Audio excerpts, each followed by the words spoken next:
Okay, thank you. All right, so welcome everybody. Great to see everyone in person, and I want to thank you all for coming to this in-person event. Thanks for putting up with all my emails when I'm inviting people to these things. But my name is Mike Van Horn. I think I know most everybody with Betterez, and I'm just going to say a few words about the logistics and the event itself before we introduce our guest speaker. I sent this, I think, to most everyone, but quickly, here's our timeline for the day. I want to mention that for 11:50, the Trade Commissioner service, I'm going to take a couple of minutes and speak on why we invited Eve to present here. Unfortunately, she tested positive for COVID this morning, so was not able to be here. And let's see, I also want to highlight to everyone, optional after this presentation is in-person meeting to discuss the Betterez product and take some of your direct feedback on what you'd like to see next in the product while we're all in person. So that's a quick overview of the agenda. In terms of food and beverages, we've got coffee and lunch. You can feel free at any time to get up and get anything and eat right here. Or you could take that to the afternoon meeting. It's really your choice. Restrooms, single restroom here, and then if you go around the corner and take a right, the main restrooms are over in the corner here. I also want to mention that we did decide to stream this on LinkedIn, which is personally is my first experience with it, so we'll see how it goes. But we had about 70 people confirm on LinkedIn, and I wanted to mention some of the countries where we had people joining from. So we've got Bosnia, Mexico, Peru, Chile, US, Canada, Puerto Rico, Germany, and Spain. And I'm sure I missed a couple, but pretty cool that we've got people. It's one way on LinkedIn, so not able to participate, but they are watching the streaming. Let's see, I do want to say thanks to a couple people. So on the other end to the presentation here is Fernanda, who's our marketing manager at Betterez. She's remote in Mexico, but she's controlling the slides and helping support the presentation. And then also Rochelle, hopefully folks have a chance to meet Rochelle, but she's the HR lead here with BusBud. And I want to really thank Rochelle for helping just get us coordinated here and helping us order the food. And so thanks to Fernanda and Rochelle for the support. Real quick, when we get to questions, so this is actually our speaker here that, and if we have questions from the audience as we start to wrap up, JJ will throw the speaker and you can speak and then give it back to him. And let's see, and we'll stop the streaming at 1300. So, you know, we'll have a few more minutes for wrapping up and networking, but we'll stop the streaming at 1300. So before I introduce our guest speaker, Fernanda, if you could just go to the Trade Commissioner slide. Okay, real quickly here, I just want to take a minute or two on the service. We did have Eve from the Montreal, or from the embassy based in Montreal, that was going to speak with us here today. She had several slides and about 10 minutes of speaking. And what I'm going to do is send this to everyone afterwards and copy Eve, just so you can get in touch with her. But we've been fortunate at Betterez to really connect with this group that helps us do business development in different countries. So they've helped us quite a bit in Mexico, Peru, Spain. We've done events like this, and in fact, next week, some of us are actually in Peru, and we're over at the Canadian Embassy in Lima, having a meeting with a potential customer there. And this organization, the Trade Commissioner Service, is the organization that supports us to do that type of business development. So again, I just wanted to thank them. They've been supporting us to prepare for this event, and I hope everyone can take some time and reach out to Eve at some point. Okay, so hey Sebastian, great to see you. Okay, so I'm just going to, Fernanda, if you could go to the first CIVA slide. Okay, I'm just going to take a minute and introduce our guest speaker here. So JJ and I have known each other for a few years now, and we're trying to do business in Peru. And he actually, I'll let him tell you more about his story, but he actually is spending about half of his life in the Montreal area now. And so as we were having some of these conference calls and discussions, we started to think about, you know, what if we could have an event where we shared, you know, some details about the bus industry in Peru, and specifically CIVA as a long distance carrier, family business, just celebrated their 50 years in business.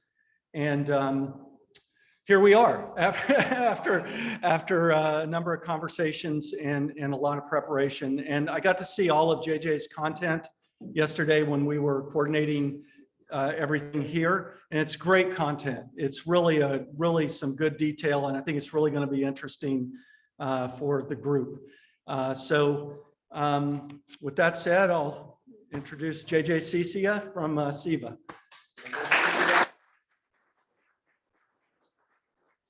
Hello, everyone. Well, my name is Jose Juan, but it's easy JJ. Now in Montreal, I'm known as JJ. I part of the board of CIVA. It's a family business. I used to be the commercial manager. Now I'm just a board director.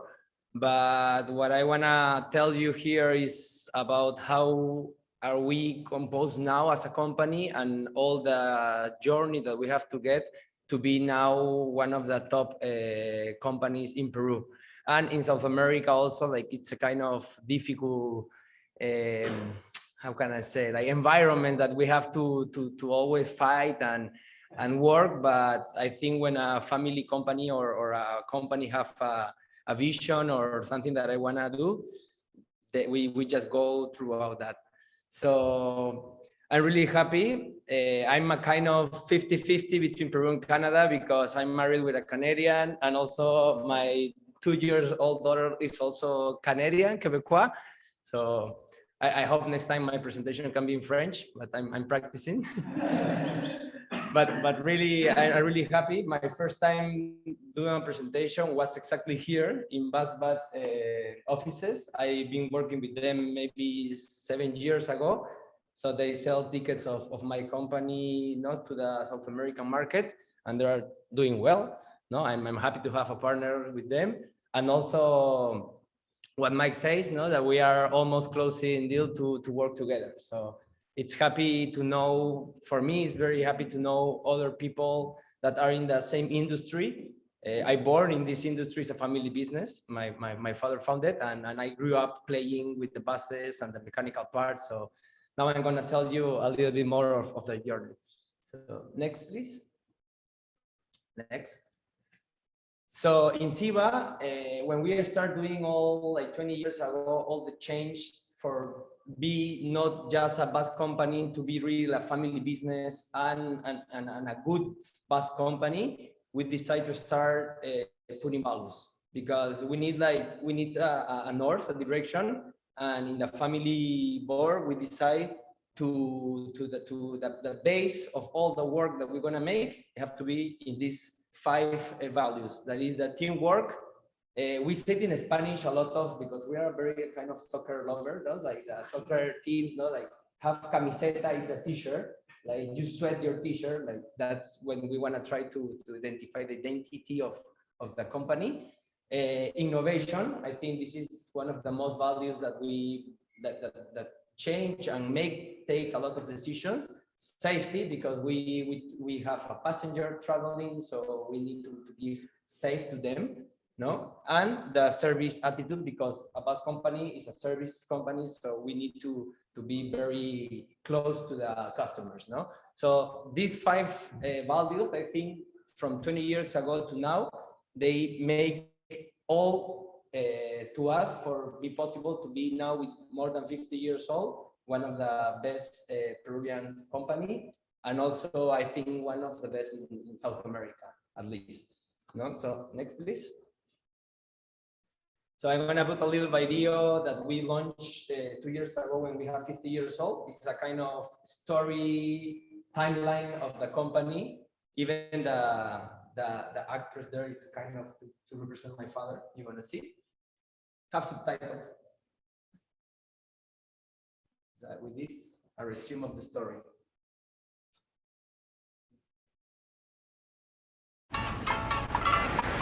Hola, soy Miguel Sixia y esta es la historia de CIVA. Una historia con muchos años de viaje. Avanzaremos por el norte hasta el 86, en donde llegaremos a Lima y seguiremos cruzando fronteras. En el 95 seremos la primera empresa en el Perú con servicio a bordo. Y 2 años más tarde, romperemos un récord Guinness con el bus más largo del mundo. Será un año blanquirrojo, porque seremos el transporte oficial de la Copa América. En el 2006, tendremos nuestra primera parada. Será mi despedida, pero la familia seguirá unida. Cuando lleguemos al 2008, crearemos exclusiva y estandarizaremos nuestros servicios.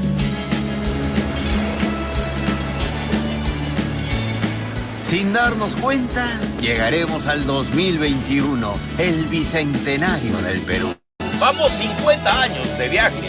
Pero el viaje continúa. ¡Vamos todos!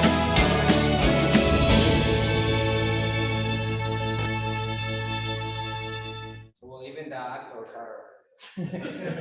are low budget, but now we try to do everything with a touch of family and innovation, no? So, well, the actual CEO is my uncle, that is in the last part of the video, and the other 2 young guys that you see is my 2 cousins. One is the manager director, and the other is the operation manager that you also gonna see some part of him explaining about here. So a little bit of the story. Now we have 52 years old. This is my father. Now when he started, my grandfather came from Italy as trying to invade the World War and stay in love in Peru. And he was like a truckman, but he is also commercial. So he buy products in one place and take it to other place to sell and buy new products from that place. So that was like the first transportation DNA of the family, no? So then my father decided to, when he has two trucks, to change in buses, because he see that he have more passengers and they pay before the cargo. The cargo take a lot of delays to payments, and that's why he decided to convert in buses, and the story of the company began. No? Next, please. So the service evolutions is a kind of in the 46 when my grandfather be here more like a truckman, but in 1971 is when my father real found the company as a bus and a passenger company. No, so that was in 1971.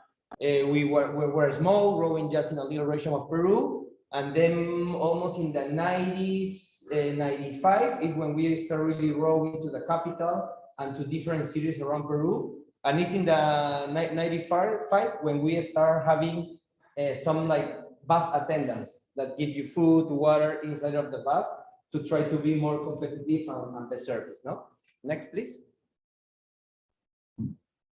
Then in 1997, that World Guinness is in all the countries that have regulation of 15-meter buses. We was the first one in buy a 15-meter buses. So that's why we always with the factories, they know that CIVA always want innovation. So the first launch of a new model, hey, do you want to buy it?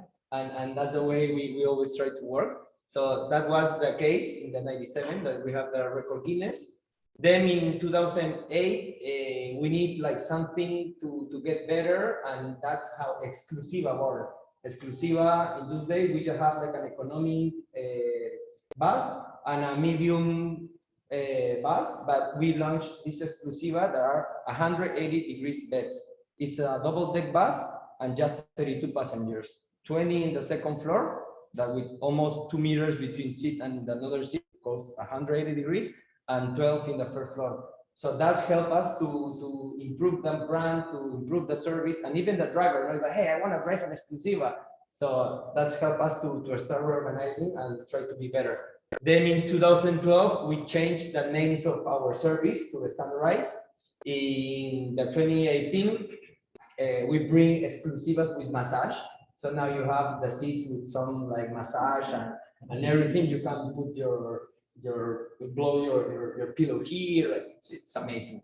In 2018 also, we produced with 12 years old buses, we reconstruct and we make a double deck home bus. We use it more for a rally, for a Dakar, because we also developed some events. We're intercity, that's our core, but we start like renting the buses for big event organization as the Dakar. The Dakar is the biggest rally in the world that in those dates go from Peru to Argentina, Chile, and then do another rally around Peru. So this bus was our base camp and some service there. And then we implement a new evolution of the economic service, with air condition and better buses and better new design. So next, please. Next. So here's some commercial information about the company. Like we have 1,400 workers around all Peru. Our three main core business. Well, the main core business is the passenger transportation, long distance. We have at least 1.5 million passengers per year. The package delivery, we use all the storage of the buses for make the cargo. So there is also a kind of 10% of our business. And we also now launch the corporate transportation. Like 10 years ago, we have some buses buy it and just specific for Minories project. Now we have 2. But the buses just move from them and we make the operation, even the bus that we bought have to be with the specific of the client, in this case, the Minories. Next, please. This is in our interprovincial and cargo routes. This is like all the country that we operate in Peru. And we have one international destination that is in Ecuador, Guayaquil. Now, because COVID and all this is still closed, but I'm pretty sure after July, we're going to start again going. That route that we used to do is from Chiclayo to Guayaquil. That is very commercial, So this is our map of the destinations of CIVA and all the presence. Next, please. So when you go to Peru, let me know, please. You're going to be able... So in a resume, we have now over than 300 buses as a fleet, 1.5 million passengers in the long distance service, almost 80,000 passengers in the corporate, like from the Minories, from the 2 main projects that we move, like 1.5 million of parcels. This is our estimate year sales, that is $55 million. US in sales, 1.4 thousand workers. This is, I think, it's a lot. Looking at companies here that they don't have too much, but you wanna see in more advanced that we do everything. Like we have marketing, we have our own sales, we have our own mechanics, our own bus drivers. So that's why it's a lot of people working in the bus companies of America. So I know like more workers, more problem, but is the way if we want to really do a good service at the moment. And we have more than 80 terminals. In Peru, we don't have a big like airport. Like each company in some cities have their own terminal. That is also that's make us as a bus family, as a family business, also create a real estate company that are the owner of the terminals for our bus operations. So that's how in South America at least grow a lot, in Peru more. And now we don't have, like, we have a lot of lands and places, but we really need to start joining and with other companies and do real good like airports, but bus terminals. So, but yeah, we have presence in more than 82 little cities in Peru. Next. And this is in our ticket sales in the core business. This is almost how was the distribution, no? 65% of the sales are really in cash in the 82 terminals. 6% is we have our own call center, WhatsApp and calls. 21% of the sales is in my own webpage, CIVA.com, and 8% is was bad. No, and I think there's one more that sales ticket for us. No, but this is like web, but this is just my web page, and that's the other providers, no, as bad. So next, please. So can you see, like, South America and Peru is still economy that people don't use too much cards, it's still a lot of cash. So it's something that you have to also take care and manage, because there can be troubles, no? From all our sales, the 36.5% is from our service exclusiva, that is like business on the airplane, like first class. Super CIVA, I call it more like a good service but low cost, because we are kind of cheap for the beautiful buses and service. And Econociva is mostly the line who competitive with all the informals that don't give you safety, that don't give you a service and nothing. And in Peru is more than 65% the informal business, no, in this sector.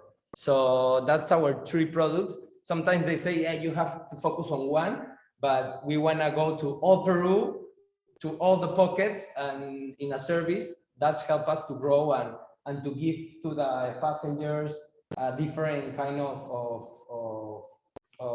service, no? Depends on his budget. Also for the web sales, that helps us because they put us in different prices and different top of research. So next, please. Well, now, next, please. I'm gonna present a video. It's not me talking more. I don't like to be a monologue. This is gonna be my cousin talking about. He's the maintenance, in charge of all the maintenance and operative. And I think in this video, he also speaks very good English, I think better than me. But in this video, you can see now my back office, like how we work in our main base in Lima, and how we like in those years change to this and make efficiency to our work in an industry that have a lot of competition, informality, but we need to want money. No? That's what is a business. So this is an important part of the company, and I let you with Juan Luis, my cousin, to present this part. This one is about 10 minutes long. Yeah. But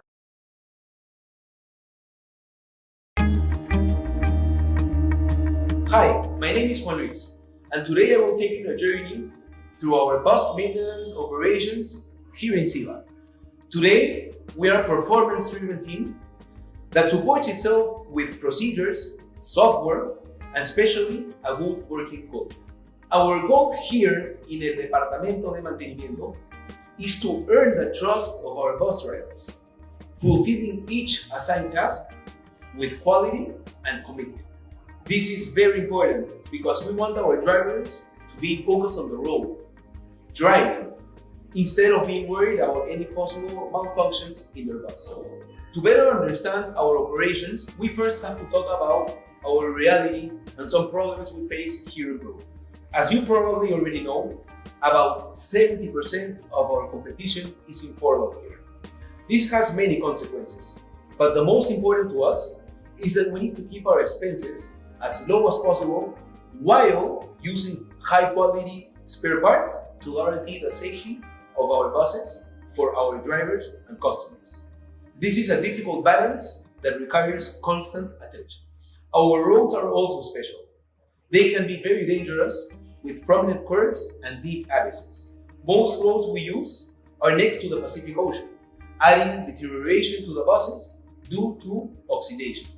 Also, in one trip, one bus can go from 0 to 4,000 meters above sea level.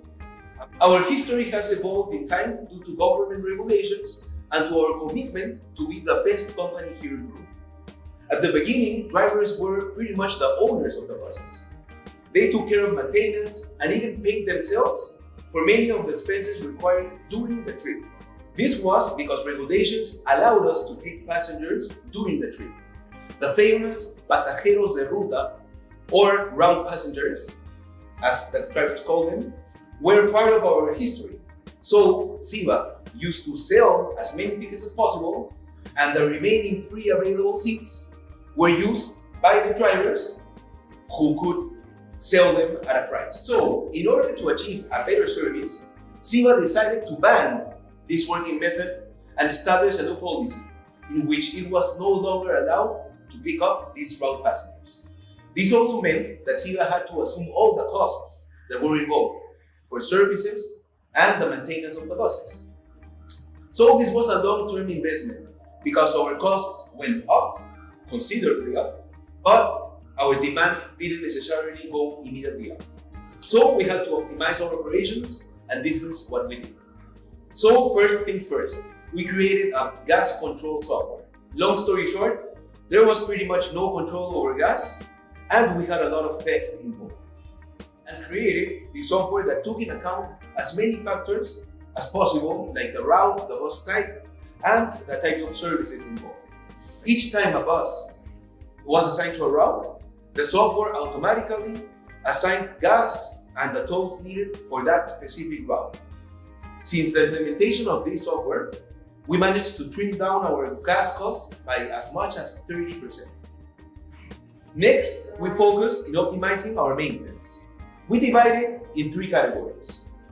The most important is the preventive maintenance activities. We control this through our proprietary software that I will explain shortly. Then we have the routine activities. Routine activities are performed each time a bus comes in. Last but not least are the corrective activities. These are problems or activities that occur during the trip that we have to solve each time that they are reported. Preventive maintenance is the most important type of maintenance here in CIVA. Our solution was to design a software where we listed all the activities or tasks a bus could have. Each bus has around 70 to 90 activities, and each activity had an expiration date measured in kilometers. So when the bus has traveled the amount of kilometers, the activity will trigger, so the mechanic has to check it and correct it. This allows us to guarantee that our buses are always reliable for our drivers and customers. Next is corrective maintenance control. Every time a bus comes in, we have a reception team that completes a form about all possible problems that could have occurred during the trip. The driver answers these questions, and if there is any problem, it is registered in this form that is also virtual. And our team has immediate access so that the solution can be immediately delivered. We are currently using Soho Desk, a help desk software, to register every action involved. Besides being online and having relevant information at hand, this software also allows us to obtain important details on performance statistics. Next comes logistics, or the spare parts control. Before mechanics went directly to our warehouse to get the spare parts needed, the proof the mechanic had to show to obtain the spare parts was pretty much any piece of paper that had the name, the bus number, and the parts needed. Control was made randomly, especially when costs were above average. So we implemented SAP and our proprietary maintenance control software. When a preventive maintenance is due, the system automatically tells the warehouse that the activity is done and that the spare parts are needed to be delivered to the mechanic that is involved. About 85% of our consumption is for preventive type of maintenance. This allows us to focus most of our attention to investigations and control for the remaining 50% that usually have a higher cost because corrective maintenance is needed when something usually went wrong. Last but not least is culture. Having a good working culture is fundamental for our operations to work properly. Training for safety and best working practices are constant, dynamic, and always evolving. We struggle to give every person the possibility to be listened. For example, if a mechanic has an issue with their boss, they can always go to the next boss to be heard. This goes all the way up to our CEO. We also do our best to provide the best accommodations possible for breaks, lunchtime, and for after hours. In fact, we have a nice relaxed lounge, a gym, and a small soccer field. In order to maintain motivation in our team, we also issue bonuses to mechanics based on their individual performances and the results achieved by the whole department of maintenance. Today, thanks to each of our team members, we can proudly say that CIVA has one of the best bus maintenance systems in Peru and Latin America. We have worked very hard in order to achieve outstanding operations that our drivers trust and our customers expect. But our work doesn't stop here. In fact, it's just starting. Constant innovation and adaptation to change are within our core values. We will continue to optimize our safety and performance statistics one trip at a time.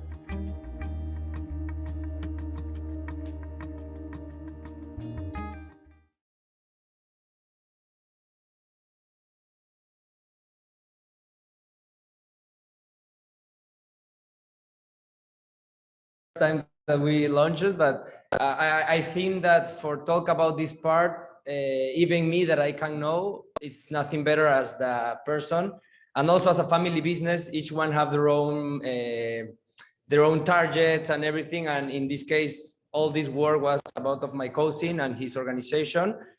I really see like 20 years ago when everything is just right on a book with papers.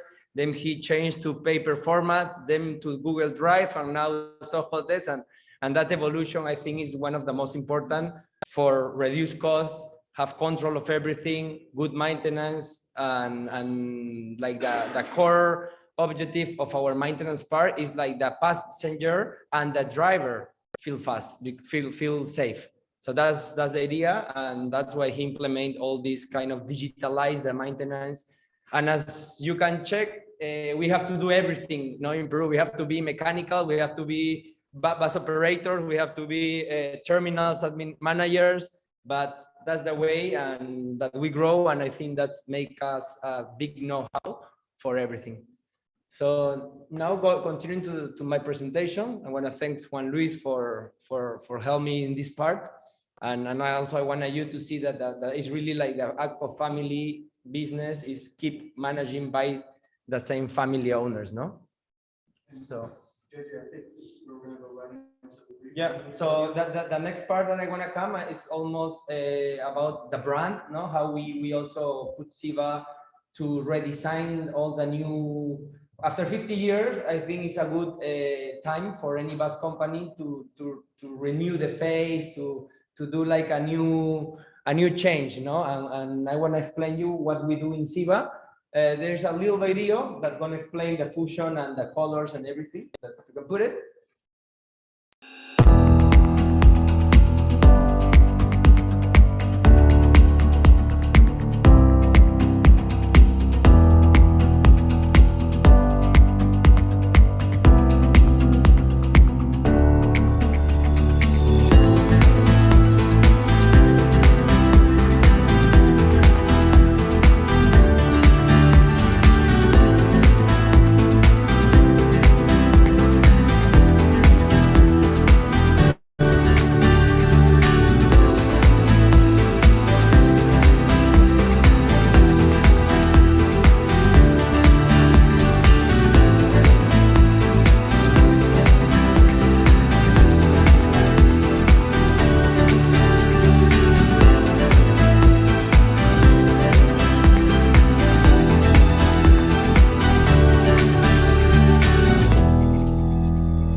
the main initiative, like everybody in Peru know what is this if I don't put CIVA.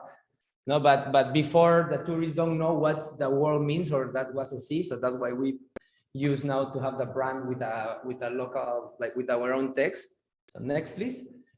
And this is what I told you, 50 years is an amazing point for do an evolution, no? And also it's gonna reflect in all the terminals, all the buses. So we changed from that logo that have almost 35 years old to this one. Next. Like the buses design, no, our economic bus passed to be to that design. The same to the middle class is now that kind of design. And the exclusiva.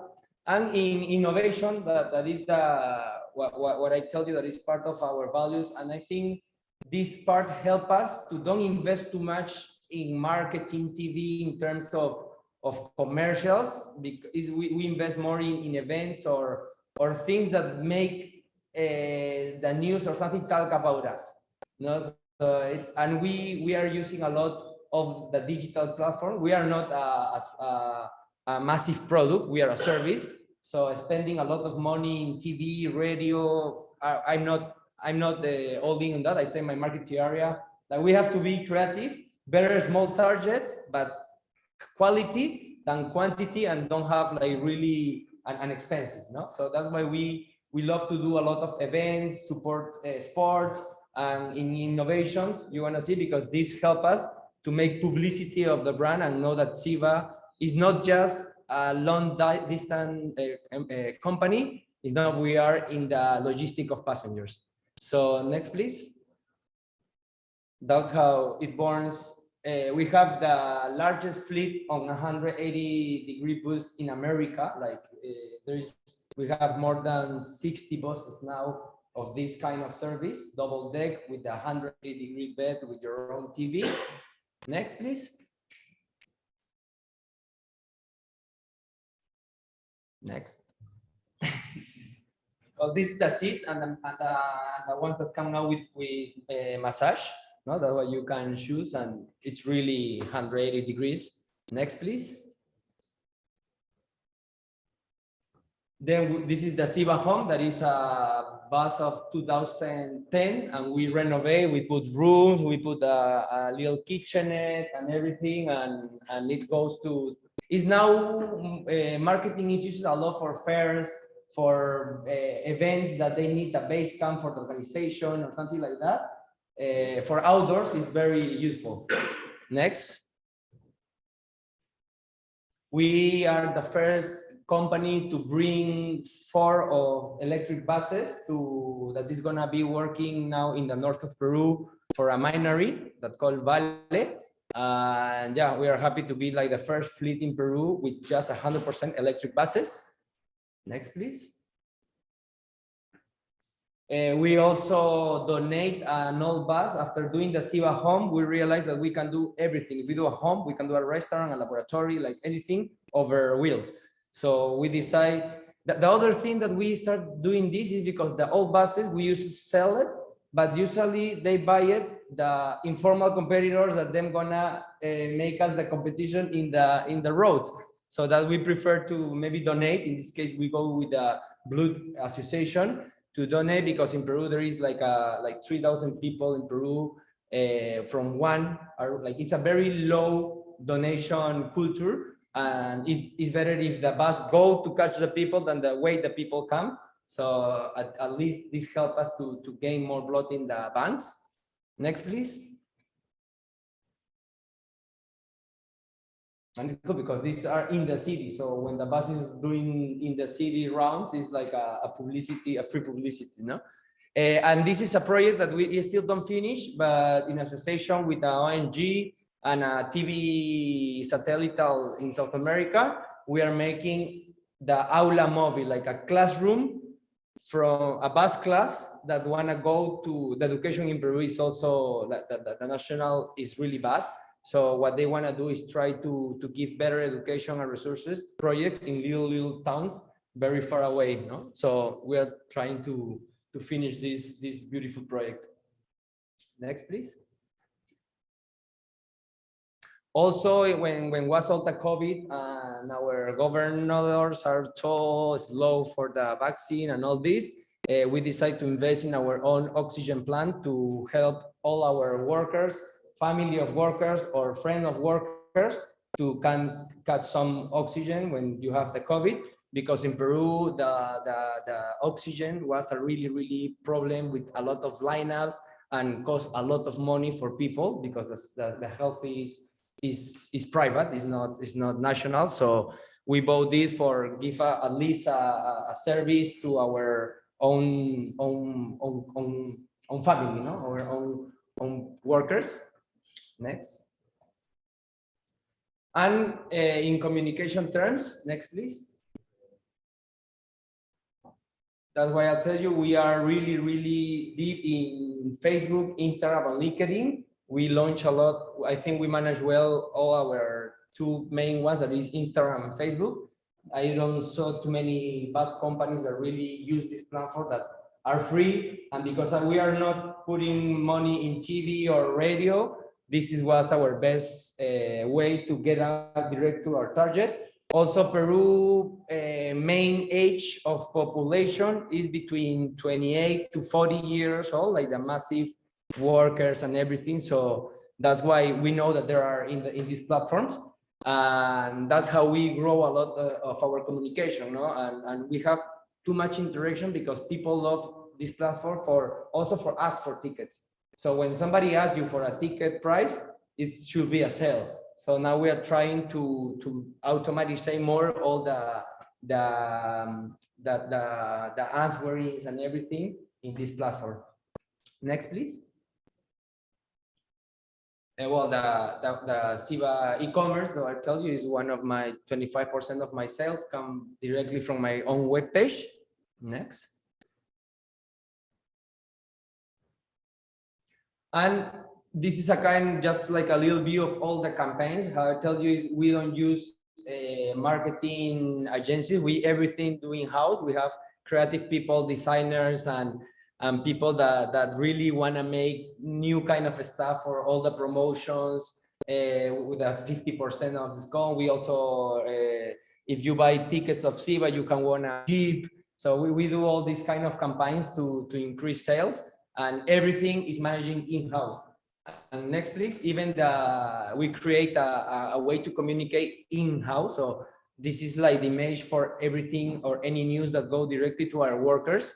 No, we are doing this kind of communication because we want to give the brand not just for the clients. We need like our people, our workers really have all the values and the design, the image of what is CIVA.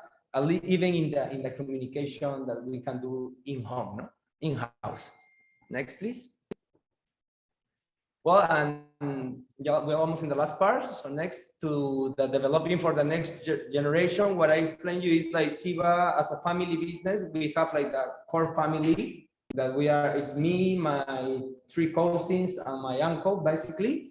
And inside of this family assembly, we have all to the size of the family investments and the family constitution. That the family constitution was 3 years ago, a work that I do that really help us to decide more than with my uncle, with my cousins. So we create the document to define what's going to happen with your sons, with my sons, with your wife, with like that's sometimes it's not easy to talk about that.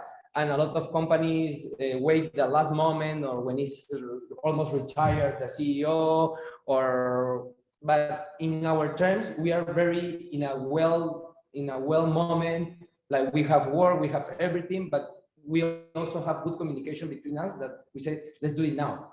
No, and that's going to help us to the next steps. And really after 3 years, I can tell you that helps a lot, because in a family business always is a friend when I come to work, or but this is my best friend, I trust in him, but so I think at least with this, we put the codes and the regulation for know who can work, who no, and which salary and blah, blah, blah.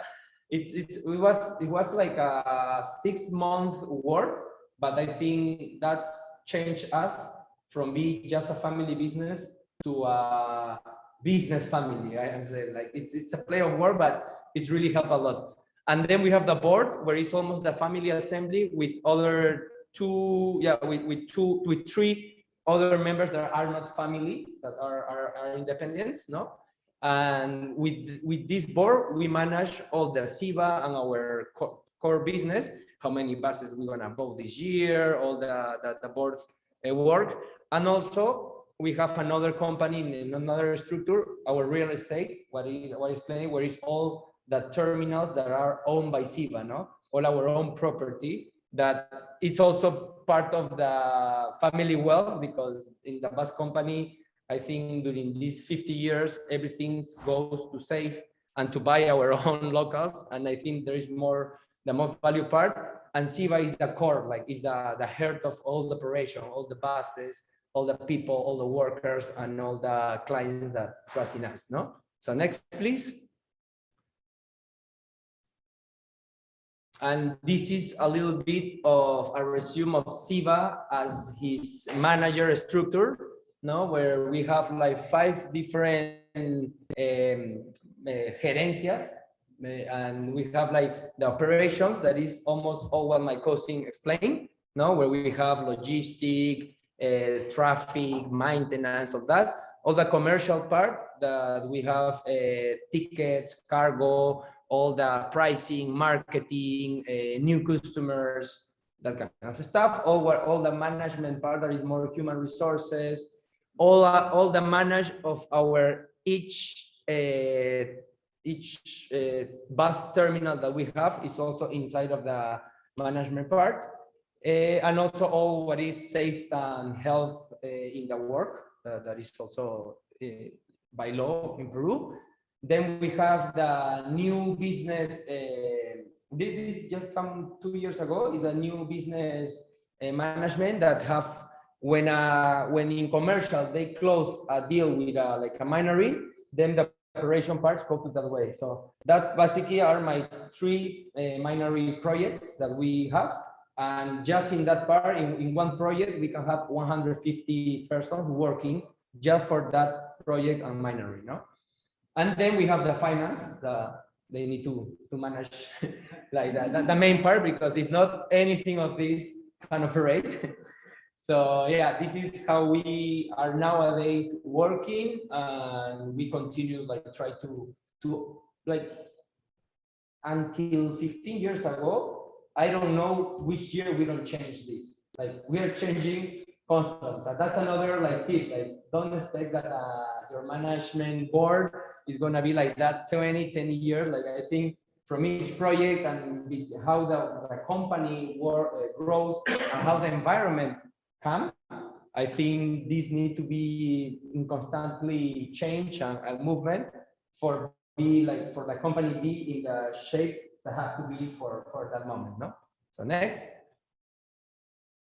So well, as I start, no, I start with the values, and I also want to finish that for make all these that I can try to present today, we really do it in teamwork, with identity of the brand, with innovation, with safety, and with service attitude. And that's why I think CIVA in the last 20 years can make big steps to differentiate in South America and in Peru about other companies. Like I'm really proud that we can do this, and also continue in the family management. So this is what we are, what we know to do in these 52 years. And this is like, as me, that I born in this business and industry, I love to do. And when I see a bus in the 40, no, I said, oh, there's a bus. I say, my wife, look, which carrossery, which wheels they are using, no, how many passengers they have inside. So I think like I also here visit Prevo, the factory, Neobus. Like I really love to be in touch with the bus industry, and I think this is the way that we also all together we can evolve, no, to make in the whole world, no, and innovate bus passenger companies. So I think this is the end of the presentation. I hope you really like. I have a little conclusions just to finish. that maybe I don't know here how can works, but the first thing is digitalizing the company operations.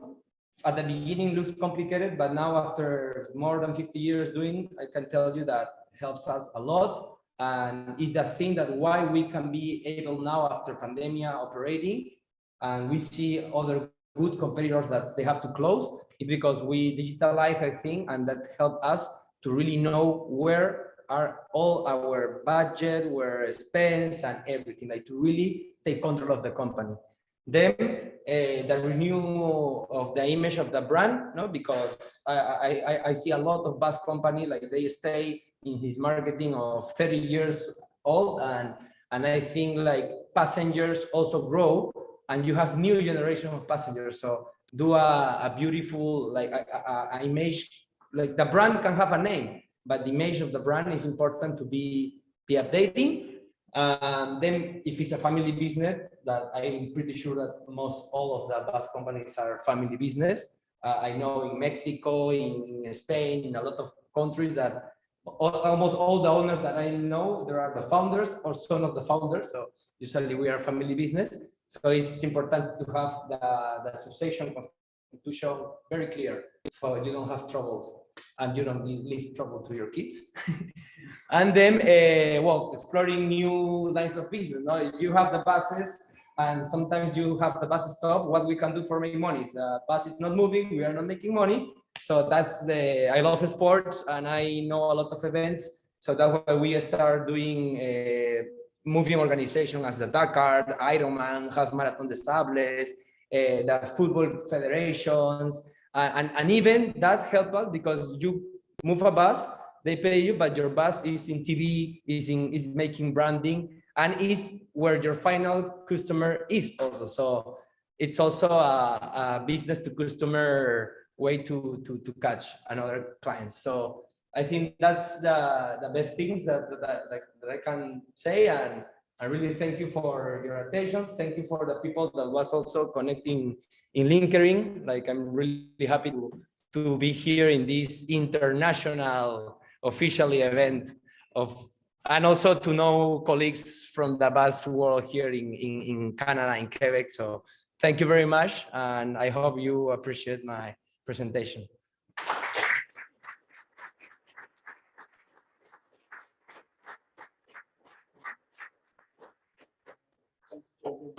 So we have a few minutes here at the end, just having questions in person, not on video, but yeah, we're going to toss for anybody that wasn't here earlier.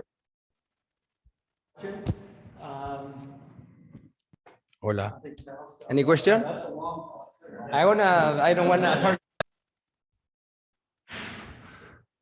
Yeah, I was actually hoping you can tell a bit about your routes, how long a typical average trip is, how many stops you have. Oh, Well, my smallest route is 8 hours.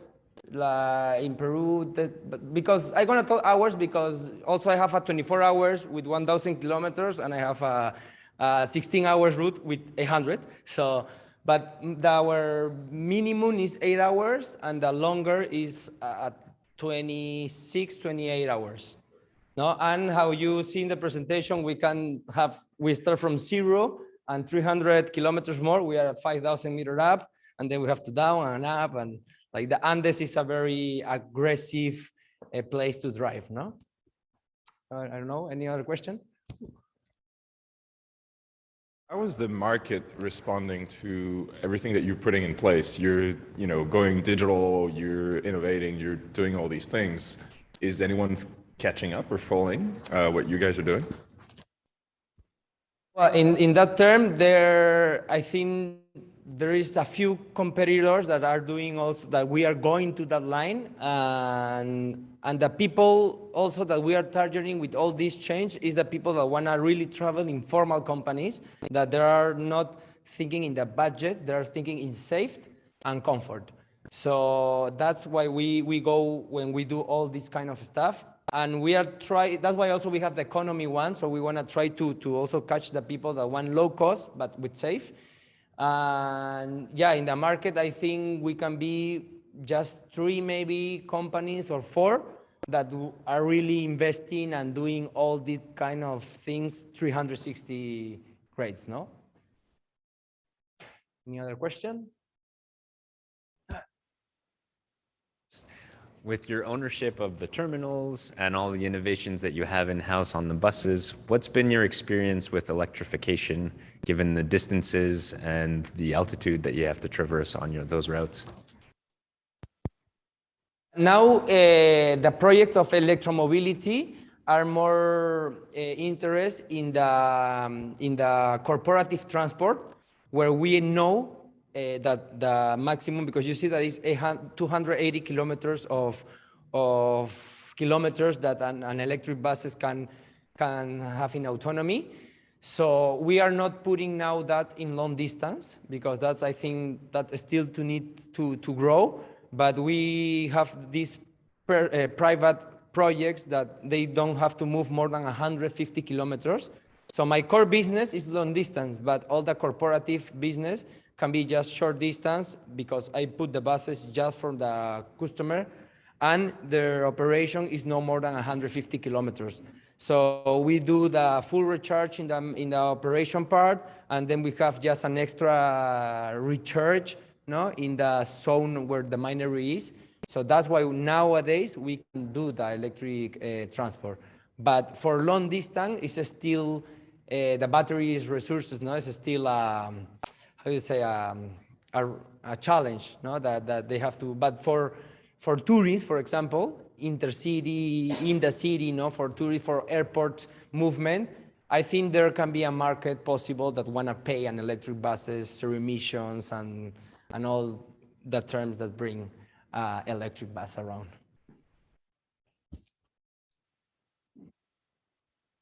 Just wondering, you have 3 different product lines with the 3 different bus companies. It seems to be Econo, CIVA. So within each of those product lines, do you have different fare types within each company, or is the Econo line, it's one set fare type that you're buying?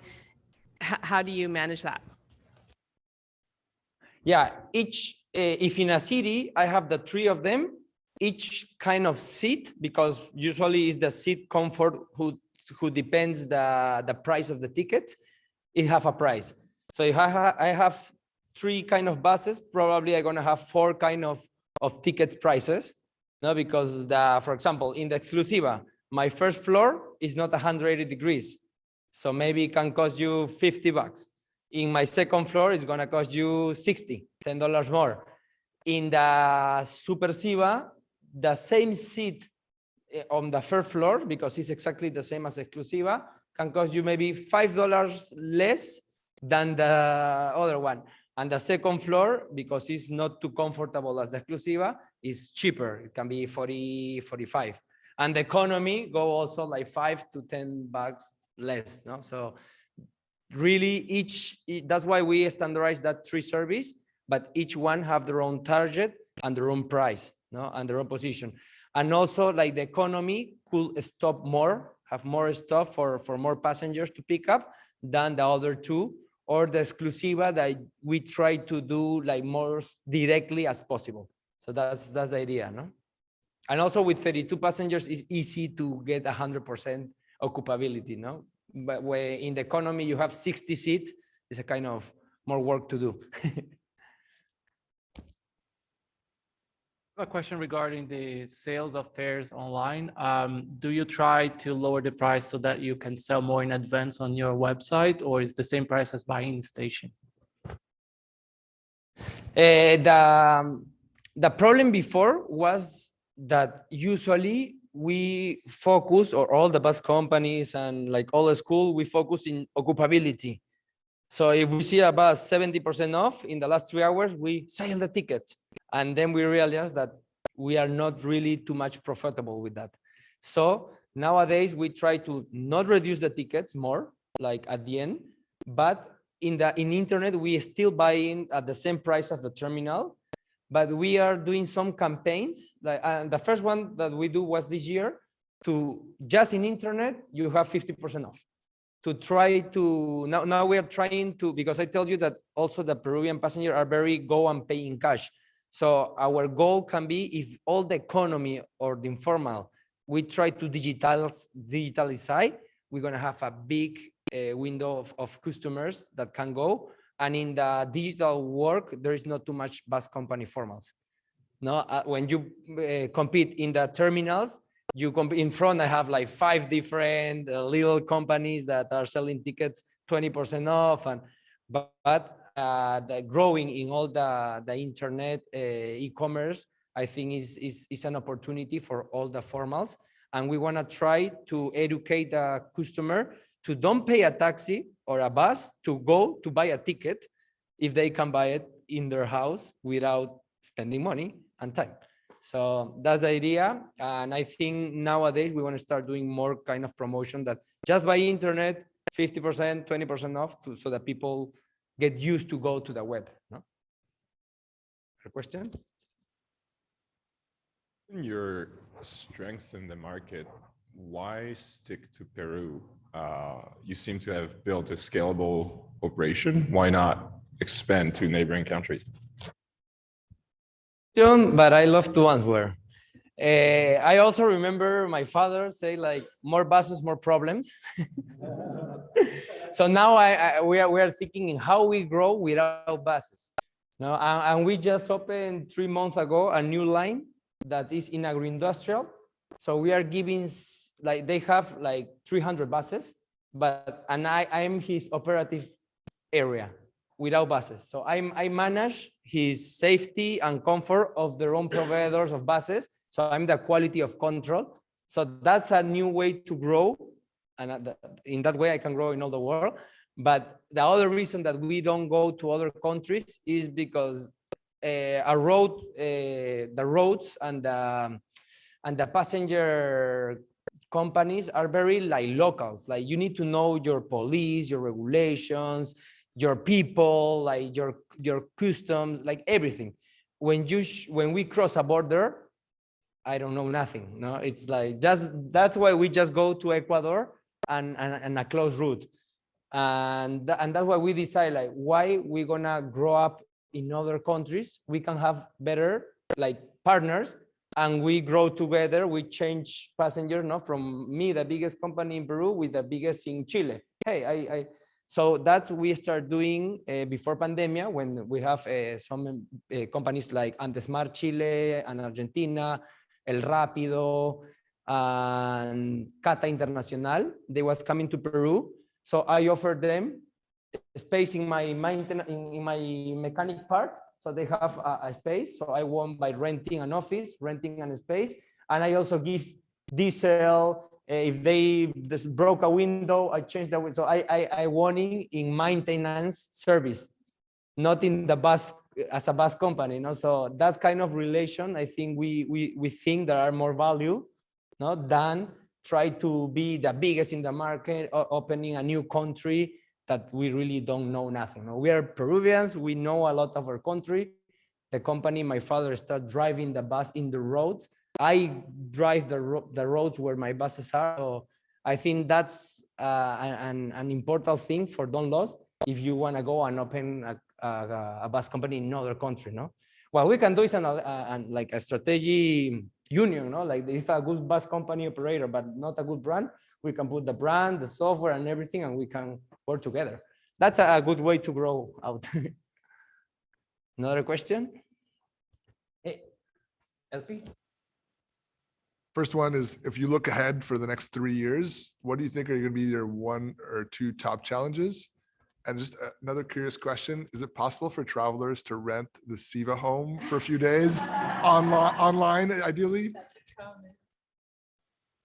Well, for the second one is easy. Like you can rent the CIVA home, but not online. You have to road me and the commercial area, because the price gonna depend what you want. Like we can fix that when all the BusBat team and Betterez go to Peru. We can also borrow. But yeah, we use it as a strategy, you know, to like a main event. They need like a bus for move people and also a base camp. Hey, I borrow this. Oh yeah, but put me like my brand very big. So that's a good thing. And the first question was more in the 3 years view, we realized like if we are happy like we passed the pandemic and until until the last August the sales start going better than 2019. So at least we recuperate the economy, the quantity of passengers, everything. But at least we are focused now in maybe these 3 years in making a big alliance with other bus company in Peru, not trying to buy the mess deal. Hey, let's buy together diesel. Let's buy together wheels. Let's buy together, like we are kind like the Mexican market that they start unificating to be more organized and to have better costs. And also that's gonna evolve to a commercial alliance, no? Like if I don't know, like 3 companies, we're going to the same city and the 3 are in 60% of occupability. Hey, don't send 3 buses, just send 2. I pass my passengers, because a bus that go low your breaking point is a waste of money. So I think that's have to be the way in the next 3 years to keep in the market well, and also all the digitalization of the sales. If we can pass more of these informal passengers or people that are not too digitalized, we digitalize, I think we have a huge market for competitive and for give good service. I don't know, Mike. Yeah, I just wondered, JJ, if you could comment on the unregulated as competition. Sometimes it's new for us to see how in North America how much competition there is there, but also any comment on ways that you're considering using technology against that type of competition? Be interesting if you have any thoughts.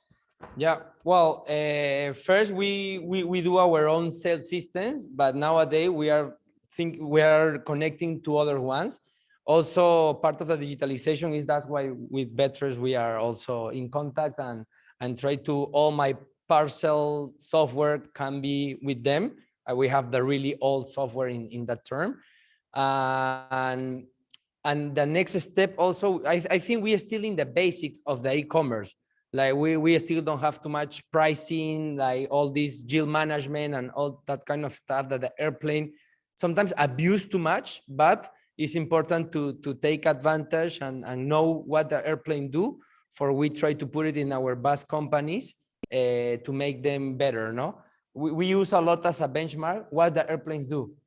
That was one of the, even when we decide to don't give more food, we say like, hey, the airplane is not giving food, why you're giving food? No, so I think having all these pricing and softwares that can gonna help us to be more profitable and also with more occupability in the bus, all that can go to that term is gonna be good investment. No, that's why also, for example, in the case of BusBat, we are working with them with no problem, because the customers that come to my bus company are people that I can't be able to get it in Peru. There are always our foreigners, people from the States, from Europe, from Canada, that they have the platform and they buy in my bus company. But then I have another, like a competitor of BusBat, that they was selling my tickets to my market, and there was a steal in my clients. So I said like, hey man, we need to grow together, not to cannibalize. So that's why these kind of integrations, no, like with BusBat also, and the new technologies that we can provide in sales term is gonna be like the future for a commercial bus companies, no? And, Okay, I think thanks again, JJ. Thank you. Thank you all for the questions. So I think we're turning off the LinkedIn streaming now, and JJ is going to stay around for all afternoon and be with us in the user group as well. So there's plenty of good food over here also, and yeah, thank you everybody for coming. Thanks so much. Thank you very much.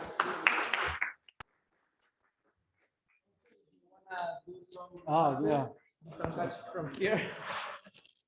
Or as a gift, or remember the Brad.